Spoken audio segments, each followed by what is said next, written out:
Hi മക്കളെ, welcome back to our maths class. നമ്മൾ discuss ചെയ്യുന്നത് 10th സ്റ്റാൻഡേർഡിലെ ചാപ്റ്റർ നമ്പർ 1 അരിത്തമെറ്റിക് സീക്വൻസ് സമാന്തര ശ്രേണികൾ എന്ന് പറയുന്ന ചാപ്റ്ററിലെ എക്സാമിന് വരാൻ സാധ്യതയുള്ള ഫോക്കസ് ഏരിയയിൽ പെടുന്ന കുറച്ച് ക്വസ്റ്റ്യൻസ് ആണ് ഡിസ്കസ് ചെയ്യുന്നത് കേട്ടോ. ഓക്കെ, പല കുട്ടികളും പറഞ്ഞിരുന്നു ഫസ്റ്റ് ലെസൺ മുതൽ ഫോക്കസ് ഏരിയ ക്ലാസ് എടുക്കാൻ വേണ്ടി പറഞ്ഞിരുന്നു. അതുകൊണ്ട് അവരുടെ അഭിപ്രായങ്ങളൊക്കെ മാനിച്ചുകൊണ്ടാണ് ക്ലാസ്. എല്ലാവരും നല്ലപോലെ ശ്രദ്ധിക്കുക, മനസ്സിലാക്കുക, അടിപൊളിയായിട്ട് ചെയ്ത് പഠിക്കുക. എന്നിട്ട് എക്സാമിനും മോഡൽ എക്സാമിനും പബ്ലിക് എക്സാമിനൊക്കെ അടിപൊളിയായിട്ട് പെർഫോം ചെയ്യുക കേട്ടോ.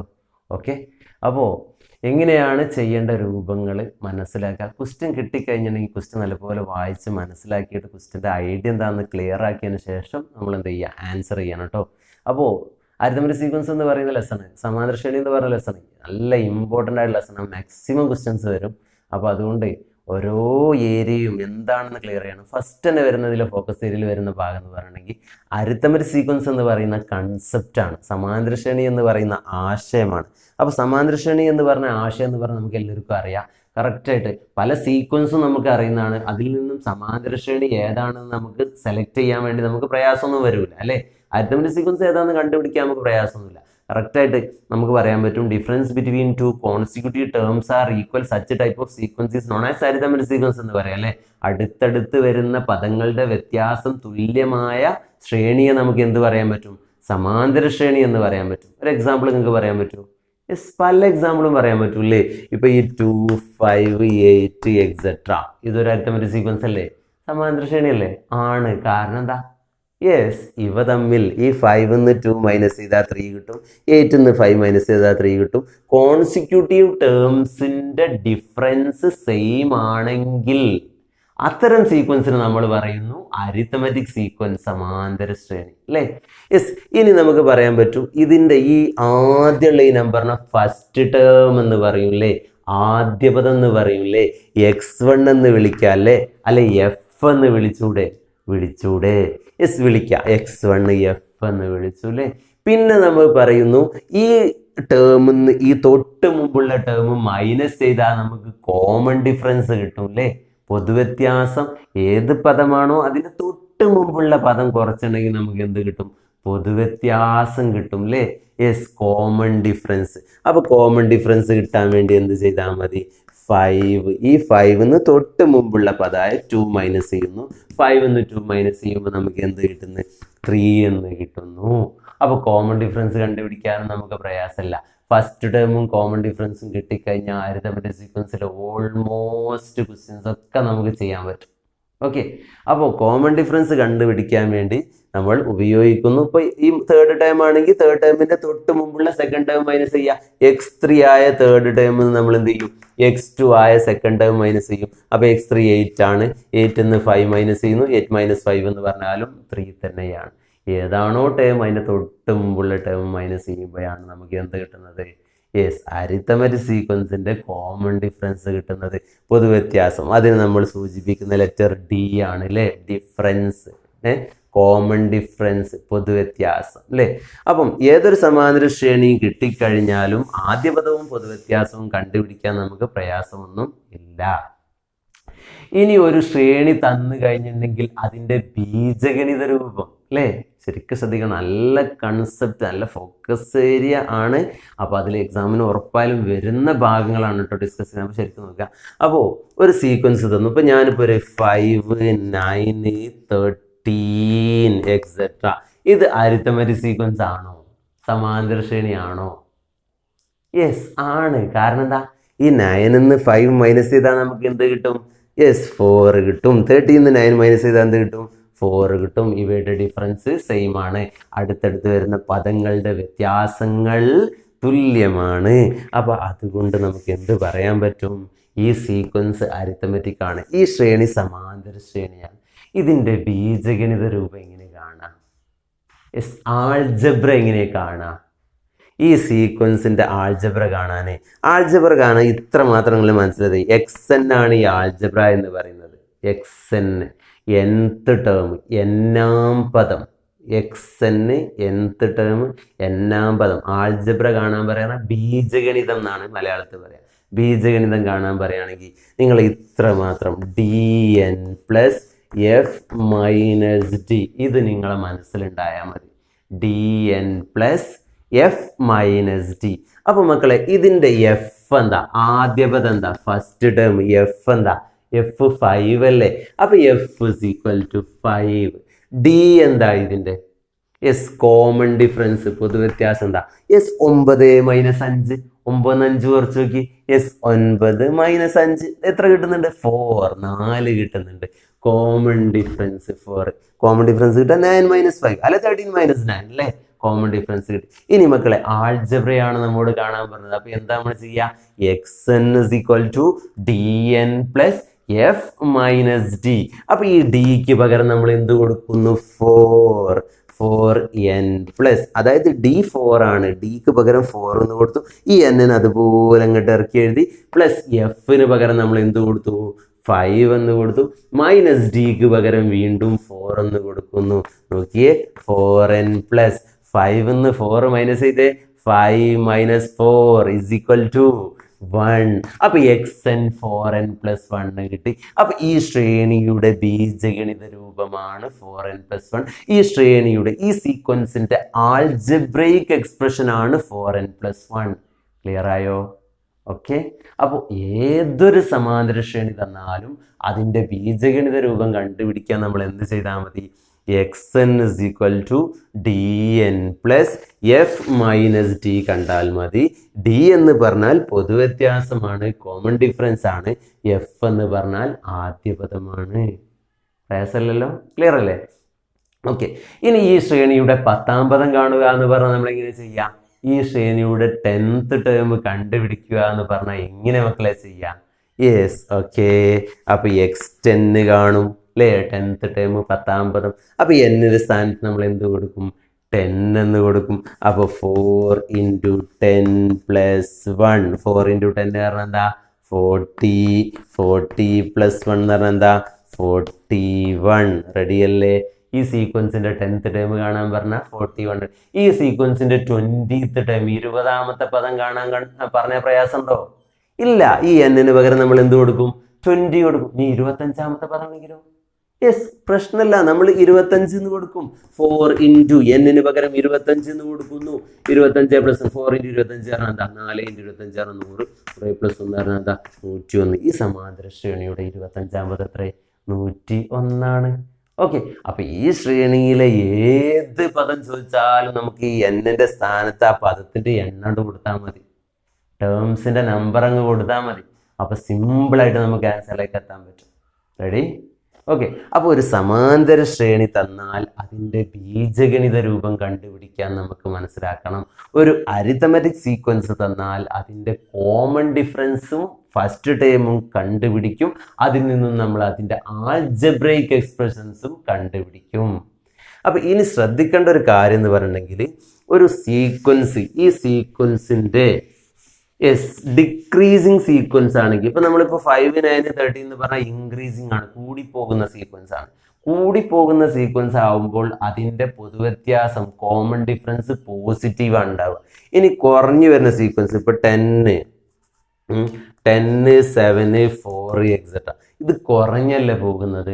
ഡിക്രീസിങ് അല്ലേ സീക്വൻസ്? സീക്വൻസ് ഡിക്രീസിങ് ആണെങ്കിൽ എന്താ സംഭവിക്കുക? ഇതിന്റെ xn എങ്ങനെ കാണാം?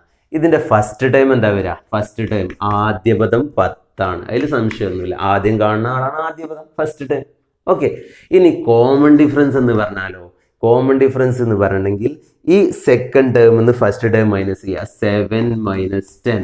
7 - 10ന്റെ ആൻസർ എന്താ മക്കളെ? 7 - 10. 7 - 10 പറഞ്ഞാൽ എന്താ? 7 - 10 എന്ന് പറഞ്ഞിട്ടുണ്ടെങ്കിൽ വലുതിന്ന് ചെറുത് കുറയ്ക്കണം, വലുതിന്റെ ചിഹ്നം ഇടണം. വ്യത്യസ്ത ചിഹ്നമാകുമ്പോൾ ഡിഫറൻസ് സൈൻ ആണെങ്കിൽ ബിഗറിന് സ്മോളർ മൈനസ് ചെയ്തിട്ട് ബിഗിന്റെ സൈനാണ് ഇടേണ്ടത് അല്ലേ? അപ്പൊ 10 - 7 കുറച്ചാൽ 3 കിട്ടി. വലുതിന്റെ സൈന് മൈനസ് ആണ്. അപ്പൊ d is equal to -3 എന്ന് കിട്ടി. കോമൺ ഡിഫറൻസ് നമുക്ക് എന്ത് കിട്ടി? -3. റെഡി? അപ്പൊ ശ്രദ്ധിക്കുക, കുറഞ്ഞു പോകുന്ന സീക്വൻസ് ആണ് ഈ കോമൺ ഡിഫറൻസ് നെഗറ്റീവ് ആവട്ടോ, നല്ലപോലെ ശ്രദ്ധിക്കണം. ആ മൈനസ് ഇടാൻ നമ്മൾ തെറ്റിപ്പോയാൽ കംപ്ലീറ്റ് തെറ്റും. അപ്പോൾ അതുകൊണ്ട് നല്ലപോലെ നോക്കണം. ഓക്കെ, അപ്പോൾ ഡി ഈസ് ഈക്വൽ ടു എന്ത് കിട്ടി? -3 എന്ന് കിട്ടി. ഇനി നമുക്ക് ഇതിൻ്റെ ആൾജബ്ര ബീജഗണിതം ഒന്ന് കണ്ടു നോക്കിയാലോ. X n is equal to ഡിക്ക് പകരം എന്ത് കൊടുക്കണം? യെസ്, -3 ആണ്. -3n പ്ലസ് എഫിന് പകരം നമുക്ക് എന്ത് കൊടുക്കാം? എഫ് 10 ആണ്. ഇനി ഈ മൈനസ് ആണ്, ഈ മൈനസ് കേട്ടോ. ഇനി ഡി -3 ആണ്. അപ്പോൾ 2 മൈനസ് ഒന്നിച്ച് വരും കേട്ടോ. ഓക്കെ, അതായത് 10 മൈനസ് -3. അപ്പോൾ x n is equal to -3n 10 minus of minus പറഞ്ഞാൽ എന്താ? മൈനസും മൈനസും വന്നാൽ പ്ലസ് ആയില്ല മക്കളെ. അപ്പോൾ 10 + 3 എന്നായി മാറി ഈക്വൽ ടു -3n. 10 + 3 പറഞ്ഞാൽ എന്താ? 10 3 കൂട്ടിയാൽ യെസ് 13. -3n + 13 എന്ന് എഴുതാം. അല്ലെങ്കിൽ എന്ത് ചെയ്യാം? 13 ഈ -3n എഴുതാം കേട്ടോ. എങ്ങനെ എഴുതാലും കുഴപ്പമില്ല. -3n + 13 എഴുതാം, അല്ലെങ്കിൽ 13 - 3n എന്ന് എഴുതാം. ഓക്കെ, അങ്ങനെയാണ് നമ്മൾ ആൾജബ്ര കണ്ടുപിടിക്കുന്നത്. അപ്പം നെഗറ്റീവ് ആകുമ്പോൾ നല്ലപോലെ ശ്രദ്ധിക്കണം, കോമൺ ഡിഫറൻസ് കേട്ടോ. അപ്പോൾ ഇവിടെ 2 നെഗറ്റീവ് വരുമ്പോൾ പ്ലസ് ആവുന്നുള്ള ഐഡിയകളൊക്കെ വേണം. യെസ്, ഇനി ഇതിൻ്റെ 10th ടേം കാണാൻ പറഞ്ഞാൽ നമ്മൾ എങ്ങനെ കാണാം? ഇതിൻ്റെ 10th ടേം ഇതല്ലേ നമ്മളെ എക്സ് എൻ. ഓക്കെ, അപ്പോൾ ഇതിൻ്റെ 10th ടേം കാണാൻ പറഞ്ഞാൽ എന്ത് ചെയ്യും? -3 ഇൻറ്റു എന്നിന് പകരം എന്ത് കൊടുക്കും? 10 കൊടുക്കും അല്ലേ? 10 + 13 -3 ഇൻറ്റു 10 പറഞ്ഞാൽ എന്താ? 3 ഇൻറ്റു 10 പറഞ്ഞാൽ 30 ആണ്. മൈനസും പ്ലസും വന്നാൽ എന്താ സംഭവിക്കുക? മൈനസും പ്ലസും വന്നാൽ -+13 -30 + 30 എന്ന് പറഞ്ഞാൽ എന്താ? -30 + 30 എന്ന് പറഞ്ഞാൽ എന്താ? യെസ്, നമുക്ക് കിട്ടുന്നത് എന്ത് കിട്ടും? പറ. യെസ്, ഡിഫറൻറ്റ് സൈൻ അല്ലേ? വലുതെന്ന് ചെറുത് കുറയ്ക്കണം, വലുതിൻ്റെ ചിഹ്നം ഇടണം. 30 - 13 കുറച്ചാൽ എന്താ? യെസ് 17. വലുതിൻ്റെ ചിഹ്നം ഏതാ? മൈനസ്. അപ്പം 10ാമത്തെ പദം ഏതാ? -17. -17 is the 10th term of this sequence. അതായത് ഇത് കുറഞ്ഞാ പോകുന്നത്. Okay, ready? ഇനി മക്കളെ ഇതിൽ വരുന്ന വേറൊരു കാര്യമാണ്, ഒരു ആൾജബ്രിക് എക്സ്പ്രഷൻ തരും, ബീജഗണിത രൂപം തന്നിട്ട് പിന്നെ അതിന്ന് ശ്രേണി രൂപീകരിക്കുന്നത്. For example xn is equal to 7n + 4. ഇതാണ് ഒരു ആൾജബ്രിക് എക്സ്പ്രഷൻ. ഇതിൻ്റെ ഫസ്റ്റ് ടേമും കോമൺ ഡിഫറൻസും കണ്ടുപിടിക്കാൻ പറഞ്ഞാൽ നിങ്ങൾ എങ്ങനെ കണ്ടുപിടിക്കുക? യെസ്, ഫസ്റ്റ് ടേം പറഞ്ഞാൽ എന്താ? x1 ആണ്. അപ്പോൾ നമ്മൾ 7 × 1 + 4. 7 × 1 പറഞ്ഞാൽ 7 + 4 = 11 എന്ന് കിട്ടും അല്ലേ? അല്ലെങ്കിൽ ഈ n ഇങ്ങനെ ഒന്ന് മറിച്ച് വെച്ച് നോക്കി. 7 + 4 ആയില്ലേ? 7 + 4 7 4 കൂട്ടിയാൽ 11. n മറിച്ച് വെച്ചാൽ തന്നെ നമുക്ക് ഫസ്റ്റ് ടേം കിട്ടും, ആദ്യ പദം കിട്ടും അല്ലേ? ഇനി ഇതിൻ്റെ കോമൺ ഡിഫറൻസ് പറഞ്ഞാൽ എന്താ? പൊതുവ്യത്യാസം. ഈ n-ന്റെ കൂടെ വരുന്ന നമ്പർ ഏതാണോ അയാളാണ് കോമൺ ഡിഫറൻസ്. അപ്പോൾ d is equal to എന്താ വരിക? 7. അപ്പോൾ arithmetic സീക്വൻസിൽ xn is equal to എന്ന് വരുമ്പോൾ അതിൻ്റെ d എന്ന് പറഞ്ഞാൽ n-ന്റെ കൂടെ വരുന്ന നമ്പർ ആണ്. xn is equal to dn plus f minus d എന്ന് കണ്ടില്ലയോ? അപ്പോൾ ആ d ആണ് എന്ത്? ഈ n-ന്റെ കൂടെ വരുന്ന നമ്പർ. അപ്പോൾ കോമൺ ഡിഫറൻസ് n-ന്റെ കൂടെ വരുന്ന നമ്പർ ആയിരിക്കും. ഇനി നമുക്ക് സീക്വൻസ് ഫോം ചെയ്യാൻ പറഞ്ഞ പ്രയാസമുണ്ടോ? യെസ്, ഇതിൻ്റെ സമാന്തര ശ്രേണി രൂപീകരിക്കാൻ പറഞ്ഞ പ്രയാസമുണ്ടോ? ഇല്ല. നമ്മളെങ്ങനെ ചെയ്യും? ആദ്യപദം 11 ആണ്, പൊതുവ്യത്യാസം 7 ആണ്. അപ്പം എന്താണ്? 11 7 കൂട്ടുക 18, 18 7 കൂട്ടുക 25 എക്സെട്ര. ഇതാണ് സീക്വൻസ്. ഓക്കെ, റെഡി ആയില്ലേ? യെസ്. അപ്പോൾ നമ്മൾ ശ്രദ്ധിക്കേണ്ട കാര്യം, ഒരു അരിത്തമെറ്റിക് സീക്വൻസിൻ്റെ nth ടേം തന്നു കഴിഞ്ഞാൽ n-ന്റെ കൂടെ വരുന്ന നമ്പർ ആയിരിക്കും കോമൺ ഡിഫറൻസ്, പൊതുവ്യത്യാസം. ഓക്കെ, ആ n-ന് 1 കൊടുക്കുമ്പോൾ നമുക്ക് ആദ്യപദം കിട്ടുന്നു. ആദ്യപദം പൊതുവ്യത്യാസം കിട്ടിക്കഴിഞ്ഞാൽ ബാക്കിയൊക്കെ നമുക്ക് ചെയ്യാൻ കഴിയും. ഓക്കെ, ഇനി ശ്രദ്ധിക്കുക മക്കളെ, ഒരു നമ്പർ ഇപ്പോൾ 24-42. ഈ നമ്പർ എങ്ങനെ നമ്മൾ കണ്ടുപിടിക്കുക? ഇതൊരു അരിത്തമെറ്റിക് സീക്വൻസിലെ നമ്പേഴ്സാണ്, 3 നമ്പറാണ്. ഇത് നമുക്ക് അറിയില്ല, എങ്ങനെ കണ്ടുപിടിക്കുക? യെസ്, ഇത് രണ്ടും കൂടെ കൂട്ടി പകുതിയാക്കി അവിടെ കിട്ടും അല്ലേ? 24 + 42/2. 24ഉം 42 പറഞ്ഞാൽ 66. 66/3 എന്ന 2 എന്ന് പറഞ്ഞാൽ 30. അപ്പോൾ ഇവിടുത്തെ നമ്പർ എന്താ വരിക? 33 ആണ് വരിക. ഓക്കെ, അപ്പോൾ ഇനി ഇവിടുത്തെ നമ്പർ കണ്ടുപിടിച്ചൂടെ? എന്തായിരിക്കും പറഞ്ഞേ? യെസ്, ഈ 33 ന്ന് 24 മൈനസ് ചെയ്താൽ കോമൺ ഡിഫറൻസ് കിട്ടില്ലേ? വ്യത്യാസം കിട്ടില്ലേ? 33 ന്ന് 24 മൈനസ് ചെയ്താൽ എത്ര? യെസ് 9. ആ 9 42ഓട് കൂടെ കൂട്ടി കൊടുക്കുക. 42നോട് 9 കൂട്ടുമ്പോൾ എന്ത് കിട്ടും? 51. ശരിയല്ലേ? ഓക്കെ, അപ്പോൾ ഫസ്റ്റ് ടേമാണ് 24, സെക്കൻഡ് ടേമാണ് 33, തേർഡ് ടേമാണ് 42, ഫോർത്ത് ടേമാണ് 51. ശ്രദ്ധിക്കുക, ഒന്നാമത്തെ പദമാണ് 24, 24ന്റെ പദസ്ഥാനമാണ് 1. നാലാമത്തെ പദമാണ് 51, 51ന്റെ പദസ്ഥാനം 4. Fourth term 51, 51ന്റെ പൊസിഷനാണ് 4. പൊസിഷൻ ടേം ശരിക്കും മനസ്സിലാക്കണം കേട്ടോ. അതായത് ഫോർത്ത് ടേം ആണ് 51, 51ന്റെ പൊസിഷനാണ് 4.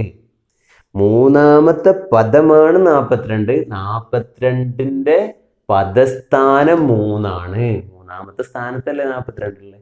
റെഡി? ഓക്കെ, റെഡി അല്ലേ? അപ്പം നമുക്ക് എന്ത് കിട്ടി? x1 24, x2 33, x3 42, x4 51.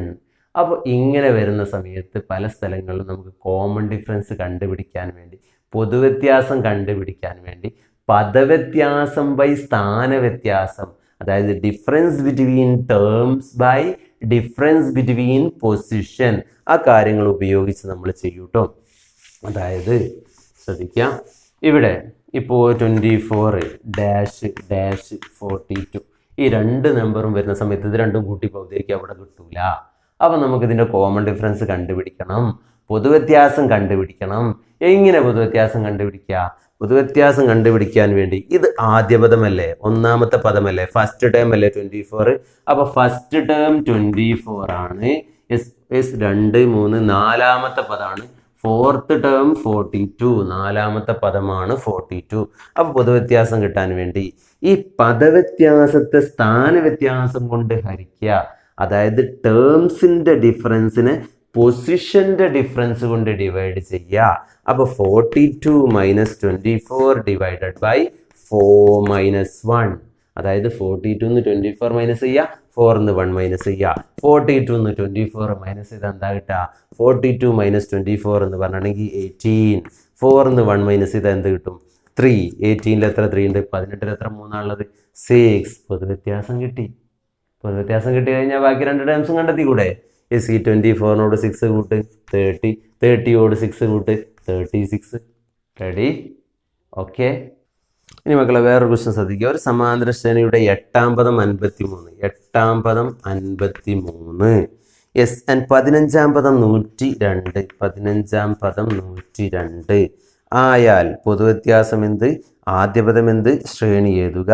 ഇനി arithmetic sequence 8th term is 53, 15th term is 102. Then what is common difference? First term and form the sequence. അപ്പോൾ 8th ടേമും 53 ആണ്, 15th ടേം 102 ആണ്. ഇതിന് കോമൺ ഡിഫറൻസ് കിട്ടാൻ പ്രയാസമുണ്ടോ? എങ്ങനെ കോമൺ ഡിഫറൻസ് കണ്ടുപിടിക്കുക? പൊതുവ്യത്യാസം. യെസ്, കോമൺ ഡിഫറൻസ് കിട്ടാൻ പദവ്യത്യാസം ബൈ സ്ഥാനവ്യത്യാസം, difference between terms by difference between position. അപ്പോൾ എന്ത് കിട്ടും? 102 - 53 ഡിവൈഡഡ് ബൈ 15 - 8. അതായത് ഇതെന്ത് കുറയ്ക്കുക, ഇതെന്ത് കുറയ്ക്കുക, ഡിവൈഡ് ചെയ്യുക കേട്ടോ. 102 43 കുറച്ചാൽ എത്രയാ? യെസ്, 49. യെസ്, 15 8 കുറച്ചാൽ എന്താ? 7. 49ൽ എത്ര 7 ഉണ്ട്? 49 ഡിവൈഡ് ബൈ 7 = 7. അപ്പോൾ കോമൺ ഡിഫറൻസ് 7 എന്ന് കിട്ടി. പൊതുവ്യത്യാസം 7 എന്ന് കിട്ടി.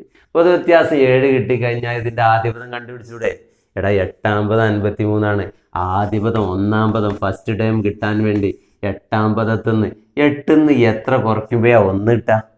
എടാ, 8ന്ന് ഏത് നമ്പർ മൈനസ് ചെയ്യുമ്പോഴാ 1 ഇട്ടാ? 8ന്ന് എത്ര കുറയ്ക്കണം? യെസ്, 7 കുറയ്ക്കുമ്പോഴല്ലേ 1 ഇട്ടാ? അപ്പോൾ 7D, അതായത് 8 - 7 = 1. ഓക്കെ, അപ്പോൾ x8 എന്താ? 53 ആണ്. -7 × d എന്താ? d ഇപ്പം നമുക്ക് 7 കിട്ടിയില്ലേ? = 53 - 7 × 7 എന്ന് പറഞ്ഞാൽ 49. 53 ന്ന് 49 മൈനസ് ചെയ്താൽ എന്താ കിട്ടുക? 53 - 49 = 4. 53 - 49 = 4. അപ്പോൾ ഫസ്റ്റ് ടേം 4 കിട്ടി, കോമൺ ഡിഫറൻസ് 7 കിട്ടി. ഇനി നമുക്ക് സീക്വൻസ് ഫോം ചെയ്തൂടെ? സമാന്തര ശ്രേണി രൂപീകരിച്ചൂടെ? യെസ്, ഇങ്ങനെ പറ. യെസ്, ഫസ്റ്റ് ടേം 7 ആണ്, 7നോട് 4 കൂട്ടുന്നു. അപ്പോൾ ഫസ്റ്റ് ടേം എത്രയാ? ഫസ്റ്റ് ടേം 4 ആണ്, 4നോട് 7 കൂട്ടുന്നു, 4നോട് 7 കൂട്ടിയാൽ എന്ത് കിട്ടി? 11 കിട്ടി. 11നോട് വീണ്ടും കോമൺ ഡിഫറൻസ് ആയ 7 കൂട്ടുന്നു, എത്ര കിട്ടും? 18 എക്സെട്ര. അപ്പോൾ ഇതാണ് സീക്വൻസ് 4, 11, 18 എന്ന് പറയുന്നതാണ് സീക്വൻസ് ശ്രേണി. Okay, ready? ഓക്കെ, ഇനി മക്കളെ വേറെ വരുന്നതാണ്, ഒരു സീക്വൻസ് തന്നിട്ടുണ്ടെങ്കിൽ ആ സീക്വൻസിൽ വേറെ ഒരു നമ്പർ ടേം ആണോ പദമാണോ എന്ന് ചോദിക്കുന്നുണ്ട് അല്ലേ. ഇപ്പോൾ 4, 11, 18 എന്ന് പറയുന്ന സീക്വൻസിൽ ഇപ്പോൾ 100 ഒരു ടേം ആണോ പദമാണോ എന്ന് ചെക്ക് ചെയ്യാൻ പറയും. അപ്പോൾ എന്താ ചെയ്യുക? യെസ്, അപ്പോൾ സിമ്പിളായിട്ട് നമുക്ക് ചെയ്യാൻ പറ്റുന്ന കാര്യമാണ്. ഇതിൽ ഏതെങ്കിലും ഒരു ടേമിനെ കോമൺ ഡിഫറൻസ് കൊണ്ട് ഡിവൈഡ് ചെയ്യുക, പൊതുവ്യത്യാസം കൊണ്ട് ഡിവൈഡ് ചെയ്യുക. യെസ്, ഇനിയിപ്പോൾ ഈ 11 നമുക്ക് കോമൺ ഡിഫറൻസ് ആയ 7 കൊണ്ട് ഡിവൈഡ് ചെയ്യുക. ഡിവൈഡ് ചെയ്യുമ്പം കിട്ടുന്ന റിമൈൻഡർ 4 ആണ്, റിമൈൻഡർ 4. ഇനി 100നെ എത്ര കൊണ്ട് ഡിവൈഡ് ചെയ്യുക? യെസ്, കോമൺ ഡിഫറൻസ് ആയ 7 കൊണ്ട് ഡിവൈഡ് ചെയ്യുക. ഡിവൈഡ് ചെയ്യുമ്പം കിട്ടുന്ന റിമൈൻഡർ എത്രയാണ് നോക്കുക? റിമൈൻഡർ 2 ആണ്. റിമൈൻഡർ സെയിം ആണോ? റിമൈൻഡർ സെയിം ആണെങ്കിൽ ടേം ആണ്, റിമൈൻഡർ സെയിം അല്ല, അതായത് ശിഷ്ടം തുല്യമല്ല എങ്കിൽ ടേം അല്ല.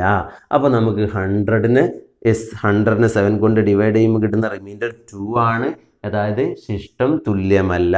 ശിഷ്ടം തുല്യമല്ലാത്തതിനാൽ ഈ സീക്വൻസിൽ 100 ടേം അല്ല. ഈ സമാന്തര ശ്രേണിയിൽ 100 ഒരു പദം അല്ല. റെഡി? ഓക്കെ അല്ലേ? അപ്പോൾ പദമാണോ എന്ന് ചെക്ക് ചെയ്യുന്ന ക്വസ്റ്റ്യൻസ് സാധാരണ ചോദിക്കുന്ന കേട്ടോ. അപ്പോൾ നല്ലപോലെ നോക്കണം. ഒരു എക്സാമ്പിൾ കൂടി വേണമെങ്കിൽ പറയാൻ നോക്കിക്കോ. ഇപ്പോൾ 7, 11, 15 എക്സെട്ര ഈ സീക്വൻസിൽ ഇപ്പം ഒരു 101 ടേം ആണോ എന്ന് ചോദിച്ചാൽ എന്താ നിങ്ങളെ ആൻസർ? 101. അപ്പോൾ നമ്മൾ എന്താണ് 7 ഫസ്റ്റ് ടേമിന് കോമൺ ഡിഫറൻസ്, ഫസ്റ്റ് ടേമോ സെക്കൻഡ് ടേമോ തേർഡ് ടേമോ ഏതെങ്കിലും ഒരു ടേമിന് എന്ത് ചെയ്യുക? കോമൺ ഡിഫറൻസ് കൊണ്ട് ഡിവൈഡ് ചെയ്യുക. അപ്പോൾ 7നെ കോമൺ ഡിഫറൻസ് കൊണ്ട് ഡിവൈഡ് ചെയ്യും. കോമൺ ഡിഫറൻസ് പറഞ്ഞിട്ടുണ്ടെങ്കിൽ 4 ആണ്. 4 കൊണ്ട് ഡിവൈഡ് ചെയ്യുമ്പോൾ കിട്ടുന്ന റിമൈൻഡർ 3 ആണ്. 101നെ എത്ര കൊണ്ട് ഡിവൈഡ് ചെയ്യുക? 4 കൊണ്ട് ഡിവൈഡ് ചെയ്യുക. അതായത് കോമൺ ഡിഫറൻസ് കൊണ്ടാണ് ഡിവൈഡ് ചെയ്ത് നോക്കേണ്ടത് കേട്ടോ. ഈ 101നെ 4 കൊണ്ട് ഡിവൈഡ് ചെയ്യുമ്പോൾ കിട്ടുന്ന റിമൈൻഡർ എന്താ നോക്കുക? യെസ്, റിമൈൻഡർ നമുക്ക് കിട്ടുന്നു. യെസ്, എത്ര കിട്ടുന്നത്? 6 × 4 = 18. കുറച്ചുണ്ടെങ്കിൽ 3 എന്ന് കിട്ടുന്നു. Remainders are equal, remainders same ആണ് അല്ലേ? യെസ്, അതുകൊണ്ട് നമുക്ക് എന്ത് പറയാൻ പറ്റും?